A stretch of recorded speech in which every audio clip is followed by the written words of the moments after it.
before I go down this road of the whirlwind romance and I decide this person, I have stars in my eyes for them, what can I do to protect myself even before committing to that scenario? Well, I would say such discussion, in my opinion, such discussion should happen person to person, like physically person to person. You sit down and say, look, if we're getting serious about this thing, we need to disclose to each other, what is our situation financially, economically.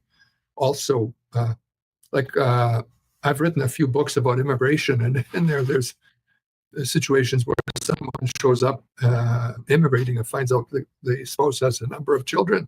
Yeah. What? Where did this come from? So you got to just explore what is the reality of the two of you. Have you been married before? What is your financial situation? What education? What's your background? Meet the people around the spouse, like family members, friends, to explore, to find out, is this person for real or is this a charlatan? And I think people get hurt because they allow themselves to live a dream instead of the reality. And so a really key factor is, I would say, for example, if you're going to go down if there's great discrepancy in wealth, then you want to reach a prenup agreement, which means you write down how much you have, you write down how much he has, for example, and then you reduce it to a written document that a lawyer would prepare that would be signed by both of you, basically saying, if we break up, I go my way, you go your way, I keep what I have, you keep what you have. Right. I don't claim anything against you, you don't claim anything against me. Exactly. That would be the way I would say. But, I'm a romantic. I'm reluctant to just say outright, oh, you need a prenup. If you've got so much money that you need a prenup, then okay, you need a prenup. But I think, I don't know.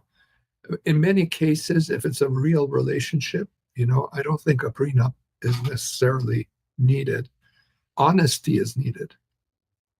If people are honest with each other, that goes a long way. Well, think of it this way too. Like, if that honest conversation means you're discussing, like, as a financial person, it's like, let's discuss these best case scenarios. We stay together, everything's great. But then let's discuss the worst case scenario. What would be like, and have an honest conversation about that. And then, depending on how that goes, you might decide, okay, you know what, let's put that in writing. So, because I'll never forget a podcast I did a few years ago with a private investigator, and his message to our high earning community was trust, but verify. Yeah. Right. Which is that whole honesty piece. Right. So, okay, now we've like, verifying means I understand honestly where you're at and you understand honestly where I'm at. And we can honestly put down on paper, this is what the worst case scenario would look like if we both break up. Yeah. You can keep revisiting that document, and maybe we'll not only write it down, but we'll also take it to a lawyer so everybody feels confident, especially somebody I can imagine coming into a country, leaving their family, whoever behind, job, wants to have some level of, well, how do you establish trust? You put things in writing, I guess. Do you know what I mean? I don't know. There's a moment of assessment of a human being and, their character. Right. These are things that even a lawyer is not going to help you with that. That's something you have to measure yourself and determine for yourself. And marriage is, even in the best scenarios, it's still a gamble. You never know. Totally. You don't know. You jump off together into the sea and see what happens. Right. That's part of life too, And but look, it's good to talk about what are the extremes if things go really bad. And for some people, they do go bad, and it's hard. It's they need to know these things and nail them down, and get that all sorted out so that if things do go bad, they know what they can do.